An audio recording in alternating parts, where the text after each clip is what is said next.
So today I'm going to talk about unconscious feminine energy and how to heal it.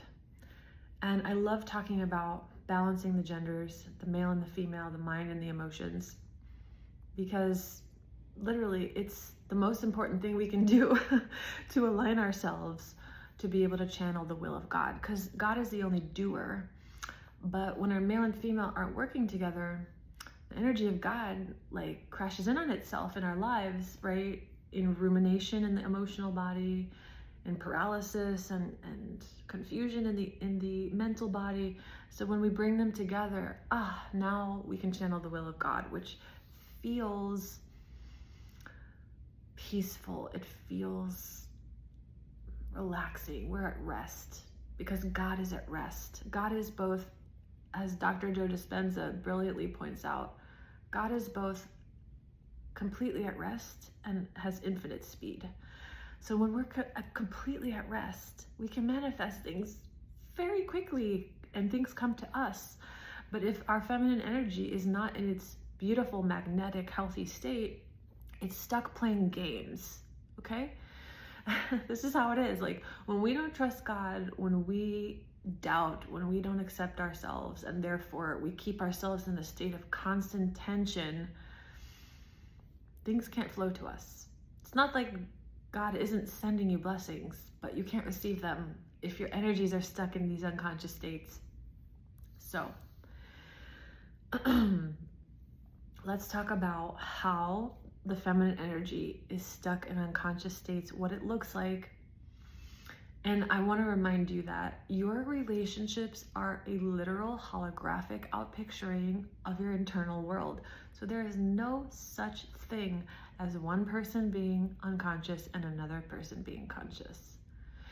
If you attract narcissists or abusers, then you have an internal abuser and you're in your unconscious feminine energy, which I'm going to explain to you what that looks like. And narcissists also have unconscious feminine energy. When either one of our male or female are unconscious, the other one is unconscious, inside and outside, period.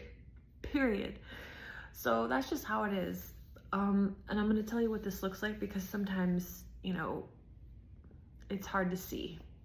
Sometimes it's hard to see because I think societally, some people have concluded that being unconscious means certain things like being mean or being overtly abusive or just being reactive.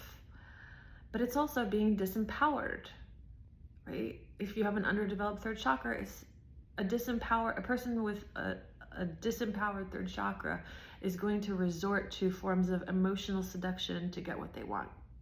So I'm going to remind you of an image that I shared in another video of this is the internal representation of the male and the female. And this is mine. I'm just going to be honest with you. This is mine. And I feel comfortable sharing my own information because I have no shame about it. But I think it's really good to understand the way things work. So in other drawings, right, this drawing, the female is in charge. The emotional body is in charge. If you went down another level, the male will be in charge. Like both masculine and feminine energy, if one is unconscious, the other one is unconscious. And in this room, he is also unconscious, which is, I'm going to explain that. But this image represents the male and the female within me.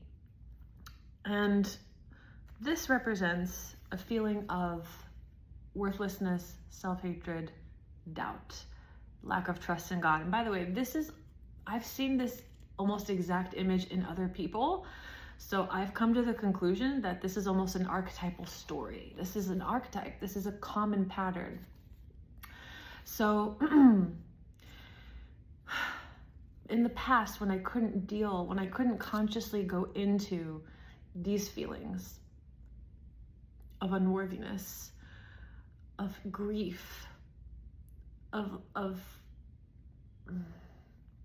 self-disgust, when I couldn't go into these feelings, which is how we heal the feminine, right? We give her attention with love, compassion, right? People are so afraid to go here because it is heavy. I'm telling you, it is heavy. to me, when I finally went into this energy, I felt the life force leave my nervous system. What felt like leaving my nervous system. I couldn't get out of bed till like noon. I never had that in my whole life. I usually get up and I have so much energy. I never had that in my whole life when I really touched this energy, but it was running my whole life. So I was like, it's time to go into it. It was heavy. It was scary. I understand why people don't want to go here. But when we don't go here, we jump into this, right? We jump into, if you notice, the emotional body has a hook. She's fishing for a weak male energy. She's weak. So what does this look like in the personality? In my personality, what this looked like was being powerless, right? Seduction, I want to define seduction. Seduction is not just sexuality. Although that's one of the ways we can seduce people. But seduction, like, I'm going to make another video about this. I might even write a book about this. Sex is never about sex. It's about our psyche. For me, in my life, like, if I ever resorted to like my sensuality or sexuality to control someone, I didn't do it for very long because I realized that it was not love. That's not love. But I looked into it. I'm like, why is this happening? For me, it was being so scared of abandonment and feeling not good enough that, like, if someone, you know, like, that's the only value I felt I had, was like my sensuality. That's one form that it can take, but there's a deeper thing going on usually, especially if you attract people that don't treat you well.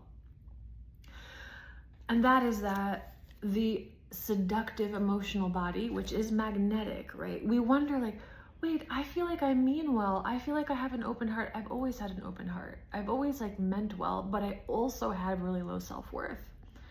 And so my emotional body, who she is a magnet, magnetized to her a vibrational match to feeling powerless, feeling helpless, right? And often this can manifest as a health problem. And I want you to be very real with yourself. If you have a health problem, be very real with yourself. Do you like the attention you get from it? Do you feel like, oh, finally I'm being cared for, right? Because you're creating an opportunity for people to care for you, right? You haven't given it the care to yourself, so your emotional body has resorted to magnetically and physically creating a situation where you can receive care from the outside. That's a lot of what illness is. And I say that from experience. I had cancer. I had autoimmune diseases. I've been there. And if I'm being totally real, like, I was angry at my childhood. I remember being in the hospital with tubes in my throat. I had a radical neck dissection. I had lymph nodes removed. And I remember, this is before I ever like consciously started doing shadow work. I remember thinking, well, Alex, this isn't working. You're not gonna get what you want like this. Enough, like, we're done with this game. We're done with this game of being helpless and powerless and sick to get help. It would play out for a few more years, but that was the beginning of my decision to give this up, okay?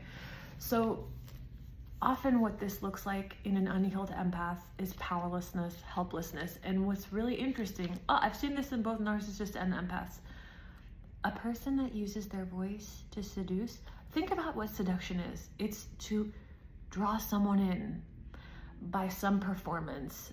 If we think we're powerless and helpless, we're performing. Maybe we don't consciously realize that, but we are pretending to be a damsel in distress. We know it. Like, when we're kids, we know it. We feel our soul. We know that we are powerful and beautiful, and then like our conditioning sets in and we start believing these stories about ourselves, really also that we've held throughout lifetimes. So what happens is the emotional body seduces, right? It performs. So seduction is not just sexuality. Again, it's helplessness, a damsel in distress, powerlessness. in the narcissistic personality, what this looks like is being a perpetual victim. While every unconscious state of energy is a victim state of energy, narcissists actually consciously also believe that they are always the victim. Some empaths believe that too. People that make a career out of blaming their abusers are also victims. But I've noticed an interesting phenomenon with narcissists where it's like they could be neglectful and cold and all sorts of things, but if they want to be perceived a certain way, specifically as being good, being pure, being a good guy, being a good person, they're always clocking. Their sense of self comes from an external reference point. It comes from an external reference point, and I've noticed that they will literally say, they will refer to the external world. This person said this about me. My ex said I was the best person she ever had in her life.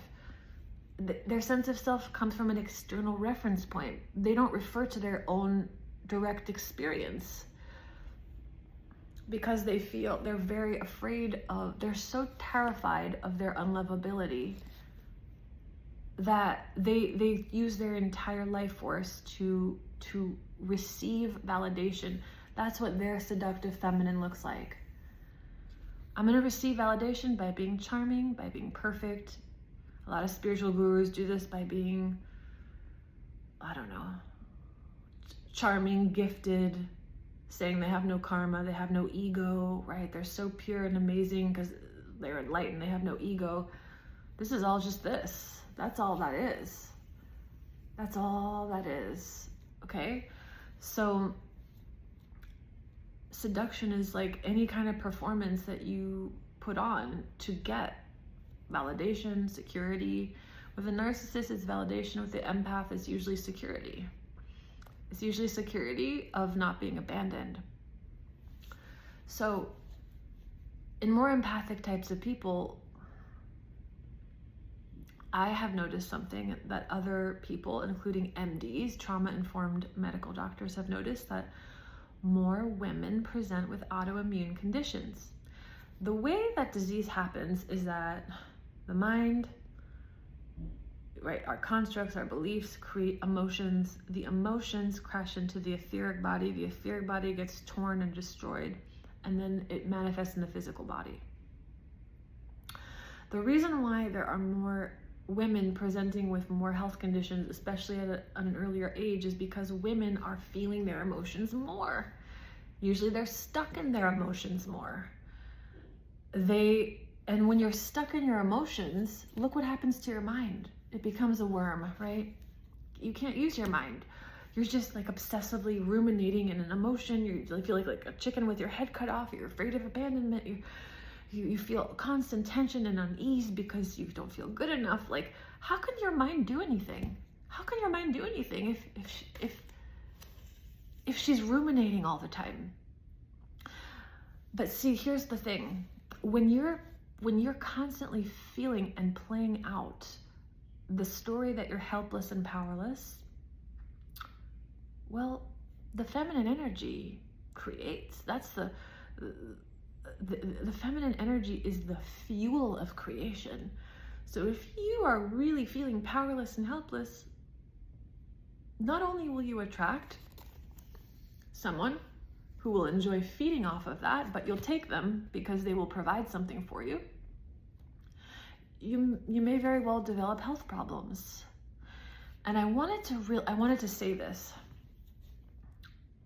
When you have identified as being powerless, because powerlessness is just a smokescreen for this, by the way, for avoiding the deep grief and self-hatred and doubt and lack of trust in God. Powerlessness is like more fun than that, right? That's a drama. I could be a damsel in distress. I can be anxious all the time. I can stay stuck in emotions. That's easy compared to going into this. That's much easier. So when we play that game and we want to stop, first of all, the way to heal it is to go into this. But what happens when you start to break that identity, especially if you've already had health issues, I've seen this so many times. Women who are trying to break free from this idea of a victim story of being, but they have maybe some disease. They want to leave a relationship that they know is bad for them, but they don't because they're afraid, because, oh, but I have health problems. I'm weak. I'm powerless, right? So if I'm alone, like I'm just a sitting duck that's going to be attacked in this world. And so they cleave to the comfort of the known. And what happens is, this is what happened to me, when I decided to break free from this feeling of a damsel in distress, of a helpless, powerless person, my body created more symptoms. Because it's not that the body wants to sabotage you, it's the mind. You created this world in your mind to protect you. You created this to protect you. So when you decide to change, this room will try to pull you back in. Oh no, I know you're married to someone or in a relationship with someone who doesn't treat you well at all, who neglects you, who tries to control you, and you've been buying into it because you feel powerless.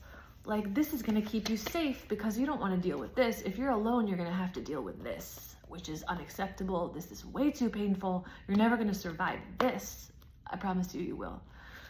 So women that are scared, or people that are scared of, men and women that are scared because they're already physically vulnerable, they don't leave. But like when I did it, my body started to rage, and I literally said, because to get yourself out of this, one of the key ingredients is empowerment and conviction. I said, you know what, body, mind, throw whatever you want at me. Try to lure me back in this room with symptoms and fear and doubt. Oh, and it did. Okay, my migraine, I had migraines, I had dizziness, disorientation. I wanna really educate the public that these symptoms are just symptoms of being in this room. It's a state of being. It's not a disease. The doctors might tell you it's a disease, but it's a state of being. It's a state of being. If I remain powerless, okay, it's clinging to the known might temporarily soothe my fear and my symptoms, but I'm still in this room, which is never going to satisfy my soul. So I empowered myself and I said, enough is enough. I am breaking free from this dependency that I've created, worshiping false gods, a dependency that I created. I started to depend on someone to make me feel safe, but they were not treating me well. So I said, fuck it. I'm out of here. I'm out. One of my first steps was just like making the decision, I'm out. So I decided to never ask that person again for help. And what happened was my body tried to keep me in this room. Really, my mind tried to keep me in this room because my mind is trying to protect me. You have to be greater than your mind, greater than your subconscious, and greater than your body. And you have to say, I don't care what symptoms you throw at me, what fears, I'm gonna keep going anyway. And while to this day, sometimes I feel disoriented, I'm really sensitive to the planet. I'm really sensitive, and sometimes I do feel disoriented. Yesterday I was walking around my neighborhood and I was like, like I was just like toning and doing random shit. like channeling energy. Because I feel really strong energies coming into the earth. I still feel disoriented sometimes, but the thing is that I accept who I am now. I just accept this, and I feel safe in the arms of God. Like, I don't buy into that story that like women need to stay in this, some people claim, like we're just gonna be unsafe, we're gonna feel constantly unsafe. No. When you relax into the arms of God, so to speak, like you don't feel unsafe anymore.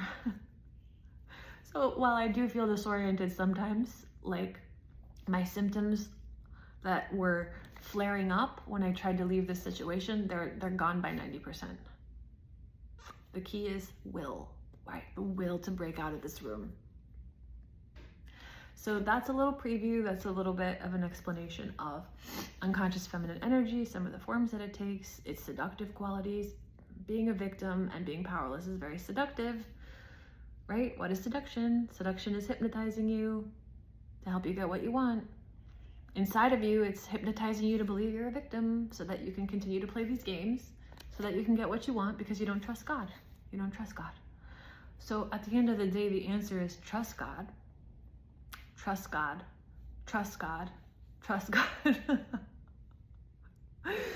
Trust God and like yourself. Be okay with yourself, with your sensitivity, with your emotions, with everything about yourself. Just, in the moment during your day that you don't feel good enough, like whether it's a body part you obsessively dislike, something on your face, your skin. Listen, I've dealt with all that. I had 90 lymph nodes removed. My face gets really swollen, like really swollen sometimes, and it sucks for me. Like, I don't enjoy that, but then I'm just always like, there's always something to complain about. It's not worth putting myself back in this room where my body starts to have symptoms and I start to magnetically attract things that are a vibrational match to, disapproval, self-hatred. So I hope this was helpful, and I hope you have a beautiful day.